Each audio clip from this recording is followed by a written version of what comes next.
ડભોઈના કડિયાવાડ ખાતે ટીબી મુક્ત ભારત અભિયાન 2.0 અંતર્ગત વિશાળ નિદાન કેમ્પ યોજાયો. 200 થી વધુ લોકોની આરોગ્ય તપાસ કરાઈ.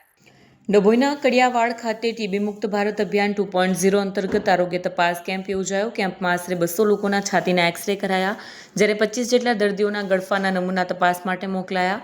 સાથે ડાયાબિટીસ, આરબીએસ અને બ્લડ પ્રેશરની તપાસ કરવામાં આવી. આરોગ્ય વિભાગની ટીમે નાગરિકોને ટીબીના વહેલા નિદાન અને સમયસર સારવાર અંગે માર્ગદર્શન આપ્યું. કેમ્પમાં નગરપાલિકા પદાધિકારીઓ તથા આરોગ્ય કર્મચારીઓ ઉપસ્થિત રહ્યા. ઓકે.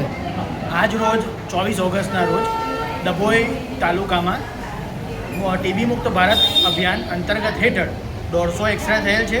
તેમજ તેમાં બીજા આપણા રોગો જેમ કે ટીબી છે, ડાયાબિટીસ છે, બીપી છે, કેન્સર છે, એવા ઘણા દર્દીઓની આપણે તપાસ કરેલ છે. જેમાં અમુક દર્દીઓને આપણે હાયર ઓથોરિટી જેમ કે એસએસસી હોસ્પિટલમાં રિફર કરેલ છે કે ભાઈ એમના તકલીફ હોય. તેમજ દવાઓ પણ અહીંયાથી આજના રોજ દિવસમાં કેમ્પ સારો ચાલતો હોવાથી ઘણા દર્દીઓ આનો લાભ લઈ રહ્યા છે અને બીજા ઘણા દર્દીઓ હજુ લાભ લેવા માટે આવવાના છે. ને આવી જ એક્ટિવિટી ઉત્તરોત્તર ડભોઈના અમુક એરિયામાં કરવામાં આવશે. જે હાઈ રિસ્ક એરિયાઓ છે જેમ કે બેગવાડા છે, કડિયાવાડ છે, નવીનગરી છે, તો ઘણા બધા એરિયામાં આવી એક્ટિવિટી કરવામાં આવશે એવી. અને અમારી દરગુજર છે કે દરેક ડભોઈના સભ્યોએ આવીને કેમ્પને સારી રીતે અને ખૂબ જ